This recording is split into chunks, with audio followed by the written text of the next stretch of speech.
মাত্রাটা তো সব আছে, আমাদের গুলো আল্লাহ জানে পেয়ে গেছে। কি করবেন মাত্রা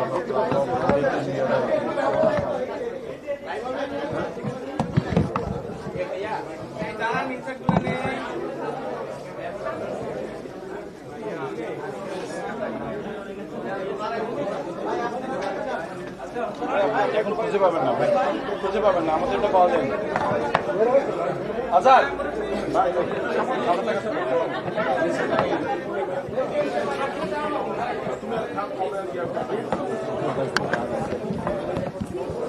হ্যালো হ্যালো হ্যালো, আই ঠিক আছে, ঠিক আছে, হ্যালো, ওকে।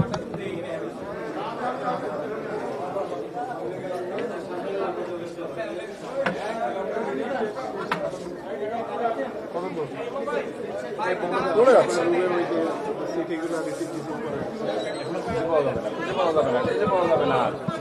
বোম পড়ে, এদের বোম পড়ে যাচ্ছে ভাই। হ্যালো হ্যালো হ্যালো হ্যালো 1 2 3 দ্বিতীয় মাত্রা না কি জানো, সাউন্ড পাচ্ছে তো সাইকেল ভাই না? Hello hello hello 1 2 3 hello. হ্যাঁ তোরা লিখে যাবে, দাঁড়া লাইভে আছে।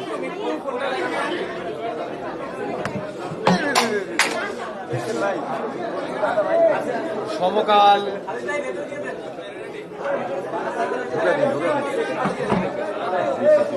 কথা কি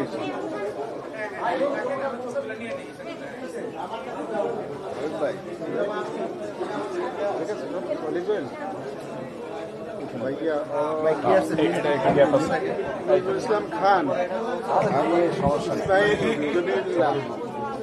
জকরিয়া, আর ওরা কার সাথে সাক্ষাৎ করছে? জকরিয়া আর রুহুল কুদ্দুস কাজী।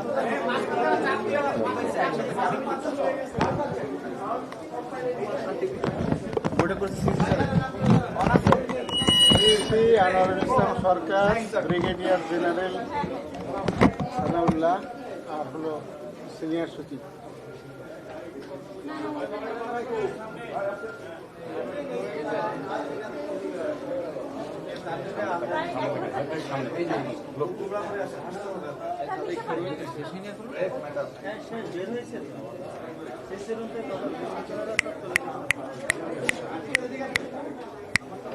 পায় না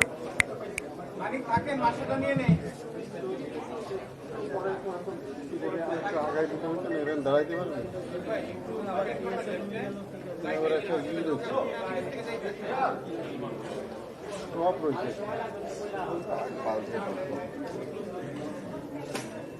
হ্যালো হ্যালো হ্যালো হ্যালো তাহলে আপনার ওখানে সমস্যা।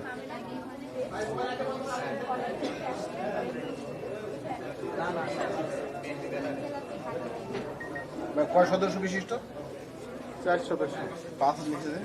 4 প্রথম ভুল বলছিল স্যালুর ভাই। আচ্ছা, জবিউল্লাহ আসছে 5 সদস্য। জকরিয়া, রুহুল, জকরিয়া, রুহুল, 4 সদস্য না? 4 আসছে সবাই, মিটিং করছে 4 জন। এখানে আসবে, 4 আমি আবার এদিকে চলে যাবো। দেখছেন কত ভরা এই দেশে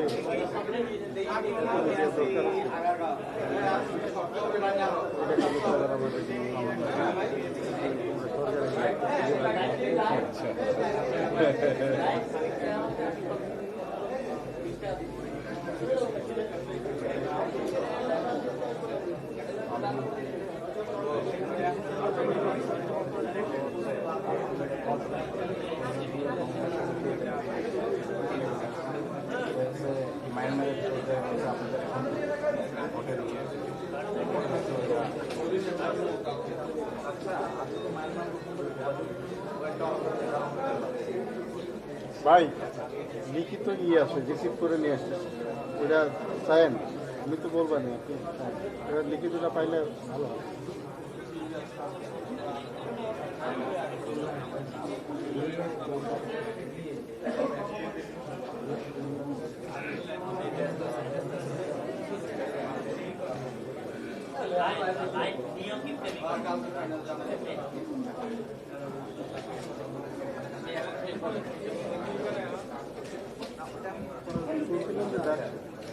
কে যেন দিচ্ছিল ডাকসুর ভিপি আসবে, আসছে? ডাকসুর ভিপি আসবে কে যেন দিচ্ছিল, তো মনে হয় আসবে। 6টায়।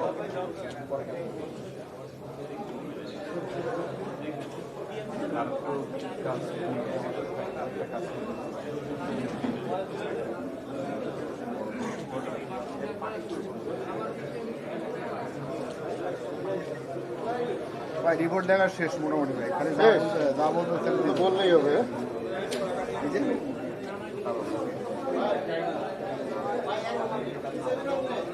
এই যে এই যে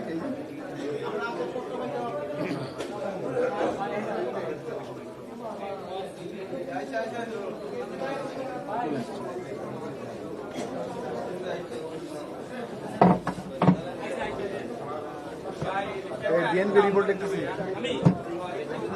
হ্যাঁ বিএনপি রিপোর্ট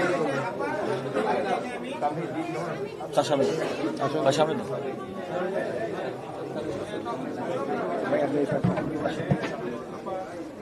আমি তো হাসান ভাই একটু সাইড দিন ভাই।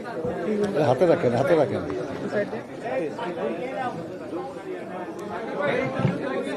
ভাই আপনি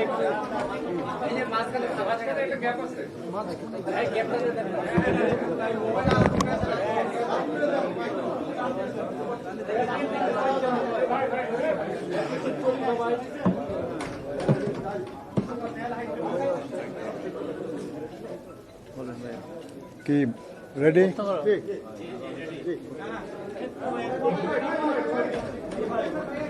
বলতে থাকেন আর না হয়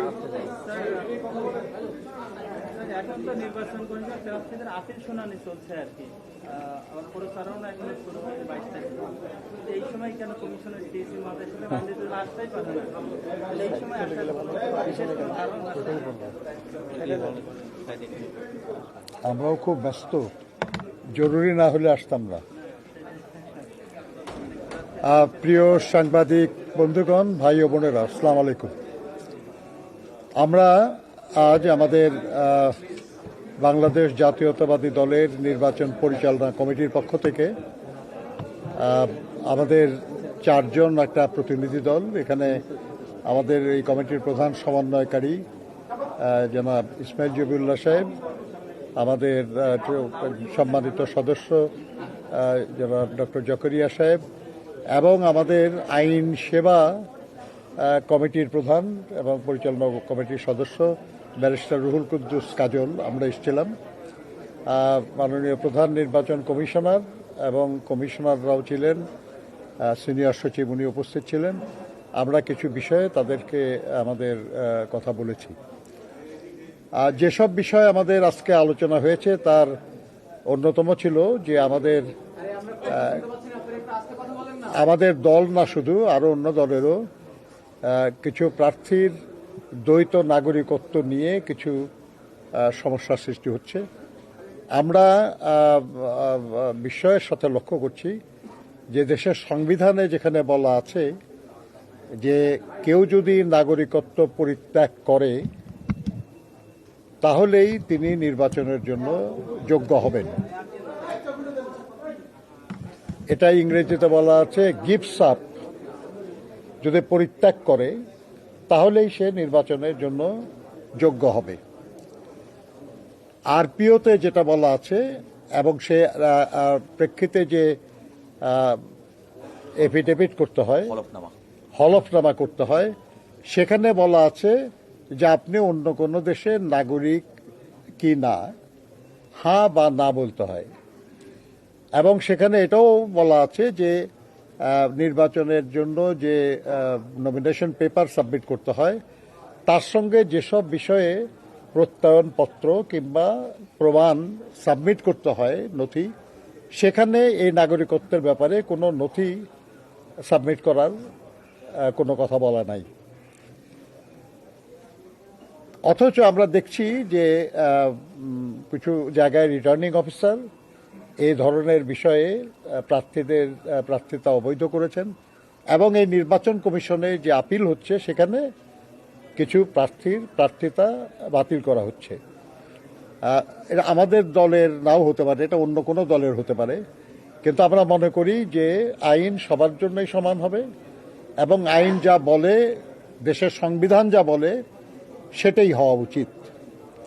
আমরা শুনেছেন যে ইতিমধ্যে দুইজন, অন্য একটি দল জামাত ইসলামের দুইজন প্রার্থী বাতিল করা হয়েছে। আমরা মনে করি যে রিভিউ সবার জন্যই হওয়া উচিত, তাদেরও হওয়া উচিত। তারা অন্য দল ভুললে তাদের জন্য অন্য বিবেচনার কোনো সুযোগ নাই। তো আমরা বলেছি তাদেরকে যে বিষয়টাকে জটিল করার কোনো অবকাশ নাই, কোনো সুযোগ নাই কারো। সংবিধানে যা বলা থাকে তার চেয়ে বেশি কিছু বলার অধিকার কোনো আইন বা কোনো কিছুর নাই। এই জন্য আমরা তাদেরকে অনুরোধ করেছি যে এই বিষয়ে যেন জটিলতার সৃষ্টি করা না হয়। মনে রাখবেন আপনারা যে এর মধ্যে অনেক প্রার্থী আছেন যাদেরকে গত 15-16 বছরের দুঃশাসনের আমলে দেশ ত্যাগ করতে হয়েছিল এবং সেসব জায়গায় তাদেরকে বছরের পর বছর থাকতে হয়েছে। সেটা করতে যে অনেককে নাগরিকত্ব গ্রহণ করতে হয়েছিল। আজকে দেশে পরিবর্তিত পরিস্থিতিতে তারা ফিরে এসেছেন, তারা নির্বাচনে অংশ নিচ্ছেন। তাদেরকে যদি এই ধরনের কোনো কারণ দেখিয়ে বা অজুহাতে যদি তাদেরকে নির্বাচনের সুযোগ থেকে বঞ্চিত করা হয়, আমরা মনে করি এটা খুবই অন্যায় হবে। এটা একটা প্রতিযোগিতামূলক যে সুষ্ঠু নির্বাচনের আমরা প্রত্যাশা করি, যে নির্বাচনের জন্য আমরা অপেক্ষা করছি, সেটা বাধাগ্রস্ত করবে বলে আমরা মনে করি। আমরা এটা আলোচনা করেছি যে পোস্টাল ব্যালটে পৃথিবীর বিভিন্ন দেশে আমাদের অনেক ভাই বোনেরা তারা ভোটার হয়েছেন এবং তারা নির্বাচনে তাদের ভোট প্রয়োগ করবেন। তাদের কাছে যে ব্যালট পেপার পাঠানো হয়েছে, সেই ব্যালট পেপারে কেউ মনে করতে পারেন ঘটনাক্রমে, কিন্তু আমরা বলি যে এটা খুব উদ্দেশ্যমূলকভাবে দেশের কয়েকটি রাজনৈতিক দল তাদের নাম এবং প্রতীকটা প্রথম লাইনে দেওয়া হয়েছে, অথচ বিএনপির নাম এবং প্রতীক ঠিক মাঝখানে দেওয়া হয়েছে, যেটা ভাঁজ করলে কাগজটা এটা ভালো করে নজরেই পড়বে না। আমরা এই নিয়ে কথা বলেছি তাদের সঙ্গে। তাদের কথায় মনে হয়েছে যে তারা বিষয়টি ঠিক ওইভাবে খেয়াল করেন নাই এবং অ্যালফাবেটিক্যালি ঠিক আছে কিনা এটাই তাদের কাছে বিবেচনার বিষয় ছিল। কিন্তু আমরা তাদেরকে বলেছি যে আপনারা এখানে 5টা লাইন করেছেন, 5টা কলাম করেছেন এবং 14টা লাইন করেছেন, যার ফলে 3টি রাজনৈতিক দল, বিশেষ রাজনৈতিক দল, তাদের নাম এবং প্রতীকটা প্রথম লাইনে এসে গেছে। এটা যদি 5টা না হয়ে 6টা কলাম হতো বা 4টে কলাম হতো, 14টার জায়গায় যদি 12টা বা 16টা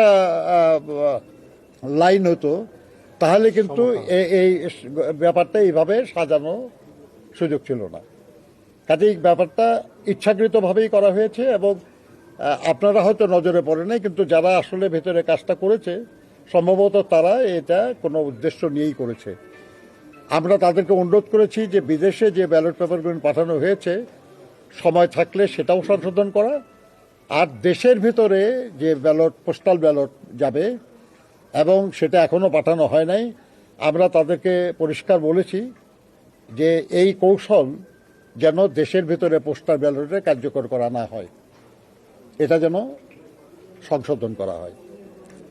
আমরা এটাও বলেছি তাদেরকে যে এই পোস্টাল ব্যালট পৃথিবীর বিভিন্ন জায়গায় যে পদ্ধতিতে বিতরণ করা হচ্ছে এবং এটা সঠিক হচ্ছে না, এটা কিছু ত্রুটি হচ্ছে, যার জন্য আমরা দেখেছি যে বাহরাইনে একটি বিশেষ রাজনৈতিক দলের নেতৃবৃন্দ তারা এই অনেকগুলি ব্যালট পেপার তারা সেটা হ্যান্ডেল করছে। এটা ভিডিও সোশ্যাল মিডিয়ায় প্রকাশিত হয়েছে, ভাইরাল হয়ে গেছে। তো ওনারা বললেন যে এটা তাদের নজরে এসছে এবং তারা বাহরাইনে রাষ্ট্রদূতের সঙ্গে যোগাযোগ করেছেন এবং সেখান থেকে যে রিপোর্ট বাহরাইনের গভর্নমেন্টের কাছ থেকে এসছে সেটা এটা স্বীকার করা হয়েছে যে হ্যাঁ এরকম একটা ঘটনা তারা জেনেছেন। কিন্তু এই ব্যাপারে আরও তদন্ত করে তারা রিপোর্ট দেবেন এবং সেই অনুযায়ী তারা ব্যবস্থা গ্রহণ করবেন। আপনারা জানেন যে নির্বাচন কমিশনের পক্ষ থেকে বলা হয়েছিল যে যদি কেউ এই ভোটে কোনো রকমের কারচুপির চেষ্টা করে তাহলে তাদের এনআইডি কিংবা তাদের যে জাতীয় পরিচয় এবং ভোটার এগুলো সব তারা ব্লক করে দেবেন। আমরা মনে করি যে যারাই এই নির্বাচনকে বিঘ্নিত করার জন্য এটাকে কারচুপি করার চেষ্টা করছে তাদের বিরুদ্ধে যেন আইন অনুযায়ী কার্যকর ব্যবস্থা নেওয়া হয়। এটা আরেকটা বিষয় আমরা আলোচনা করেছি। তারা বলেছেন তারা এর ব্যাপারে ব্যবস্থা নেবেন। আমরা দেখেছি যে একটি বিশেষ রাজনৈতিক দল তারা আমাদের ভোটারদের কাছে বিভিন্ন এলাকায় সারা দেশেই প্রায় তারা তাদের ভোটার আইডি কার্ড, তাদের এনআইডি কার্ড, তাদের মোবাইল নাম্বার এগুলো সংগ্রহ করছে। উদ্দেশ্য পরিষ্কার বোঝা যায় যে কেন তারা এটা করছে। আমরা বহু নির্বাচনে অংশগ্রহণ করেছি, কিন্তু কখনো এই ঘটনা ঘটে নাই, আর আসলে এটার কোনো প্রয়োজনও নাই। কিন্তু তারপরেও যে করা হচ্ছে এটা তো কোনো বিশেষ উদ্দেশ্যেই করা হচ্ছে। এটা নির্বাচনে ভুয়া ভোটার তৈরি করে তাদেরকে দিয়ে ভোট দেওয়ার চেষ্টা করার একটা ব্যাপার আছে, এবং তাদের বিকাশ নম্বর নেওয়ার অর্থ হলো যে কিছু অর্থকরী লেনদেনেরও সম্ভাবনা আমরা দেখছি। আমরা এই ব্যাপারে তাদেরকে ব্যবস্থা নেওয়ার জন্য বলেছি, কারণ এটা নির্বাচন কমিশনের দেখার বিষয়। তারা বলেছেন তারা এই ব্যাপারে প্রয়োজনীয় ব্যবস্থা গ্রহণ করবেন। আমরা এসব ব্যাপারে প্রত্যেক ব্যাপারে আমরা চিঠি তাদেরকে দিয়েছি। আরেকটা ব্যাপারে আমরা আলোচনা করেছি, সেটা হলো যে আমাদের আমরা লেভেল প্লেইং ফিল্ডের কথা আমরা বলেছি। আমরা বিএনপি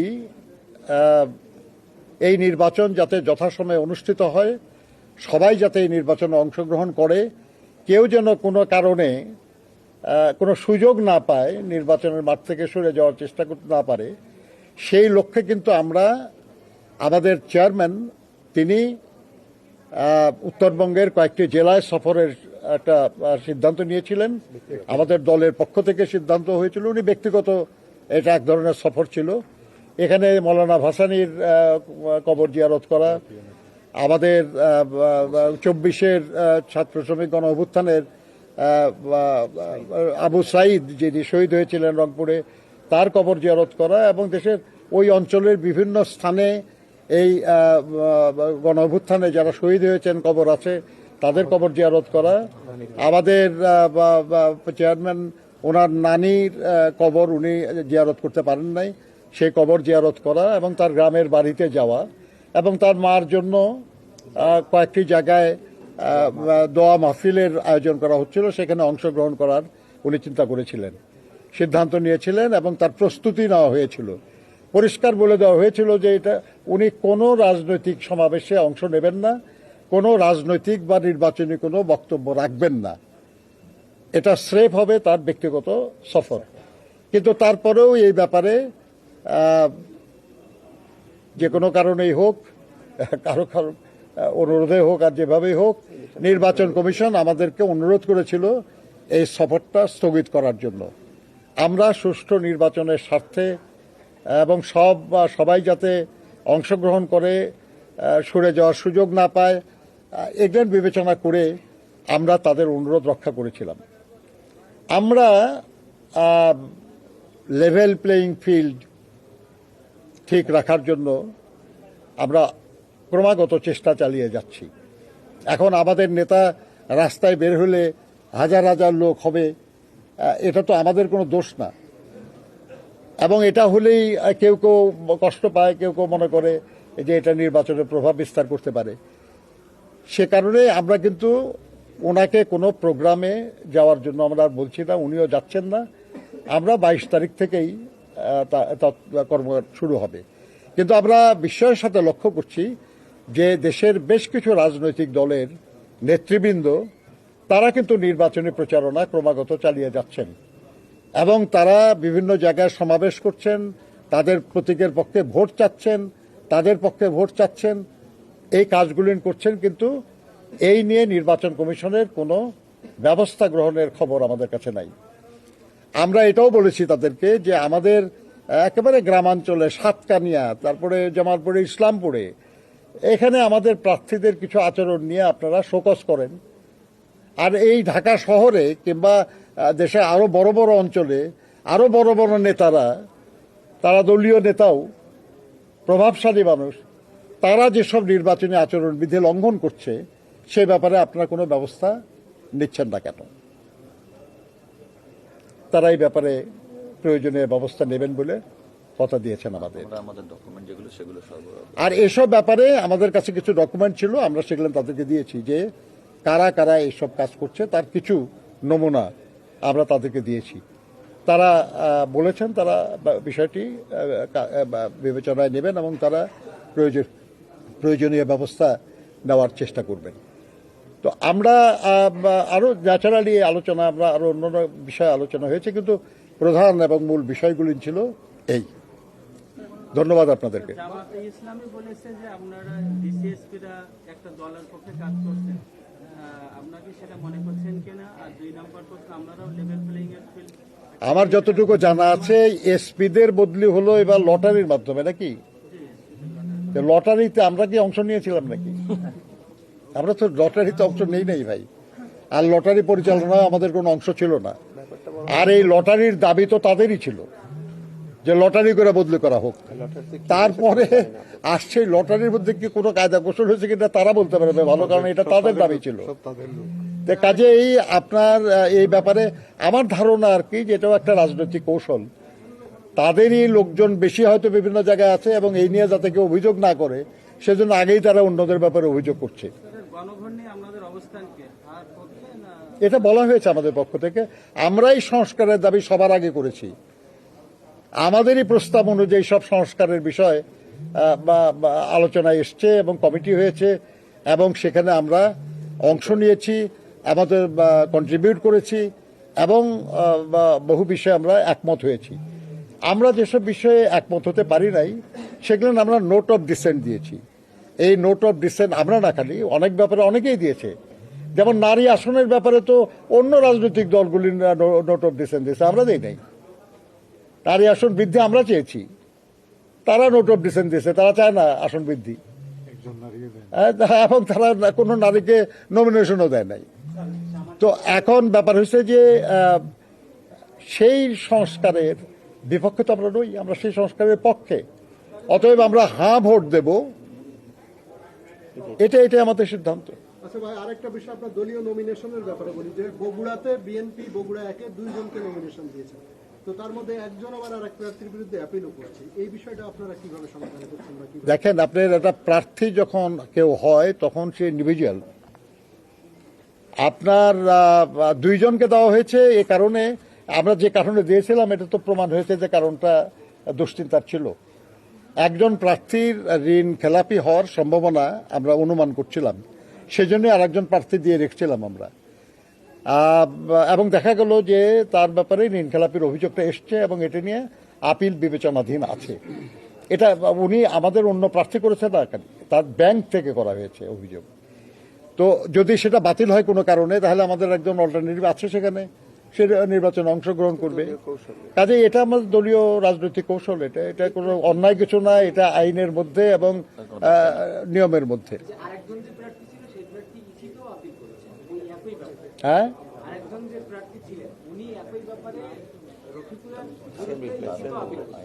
না না হতে পারে কেউ, কিন্তু খালি সে নাম বলতেছে ব্যাংক থেকেও করা হয়েছে।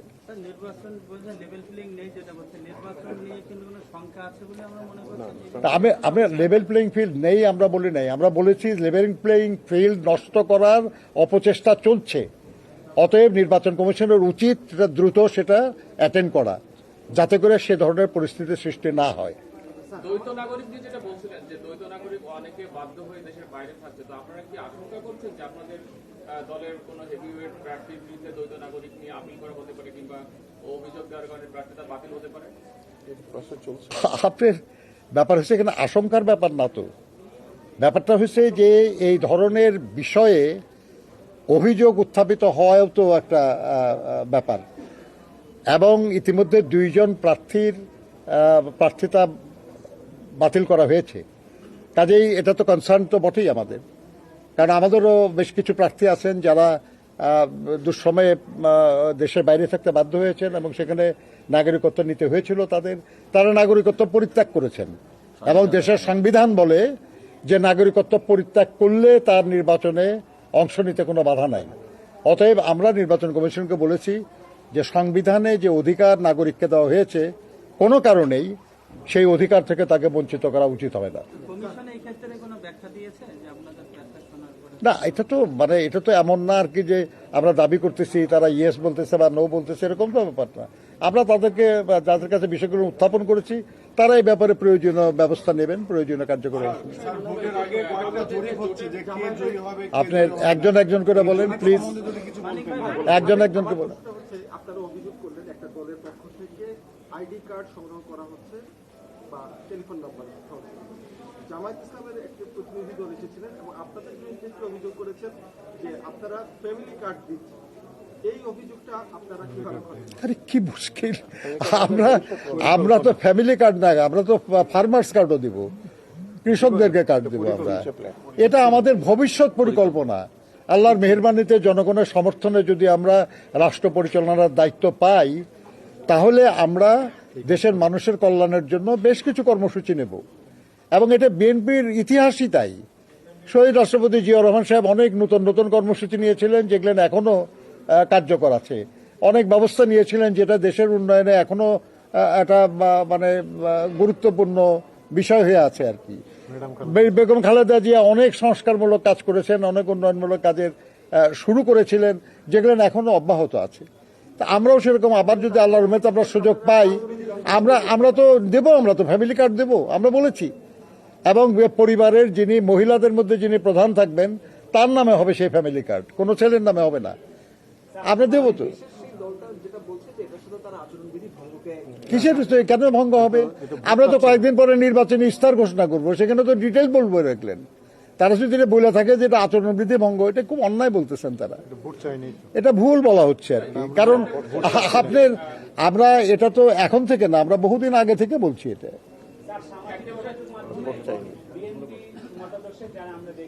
আমরা দেখছি যে তারা না ভোটের পক্ষে প্রচারণা চালাচ্ছে, কিন্তু আপনারা সুস্পষ্টভাবে আপনারা ভোটারদের বলবেন আপনারা আসলে হ্যাঁ ভোট দিবেন না ভোট দিবেন। আমি একটু আগে বলেছি আপনাদের যারা এলাকায় আছে, আপনাদের যারা এলাকায় তাদের যে সিট আপনারা দিয়েছেন সেটাই কি চূড়ান্ত নাকি নতুন করে আরো রিসাফল হবে? এটাই আমার ধারণা। এখন তো আর রিসাফল হওয়ার কোনো সুযোগ নাই, তাই না? এখন তো প্রত্যাহারের সময় যাচ্ছে। ধন্যবাদ। Thank you.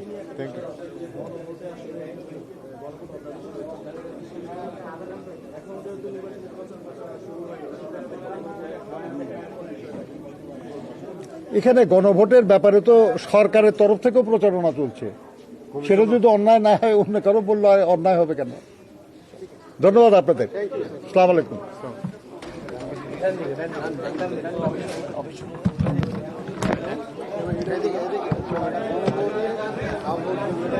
সাইডে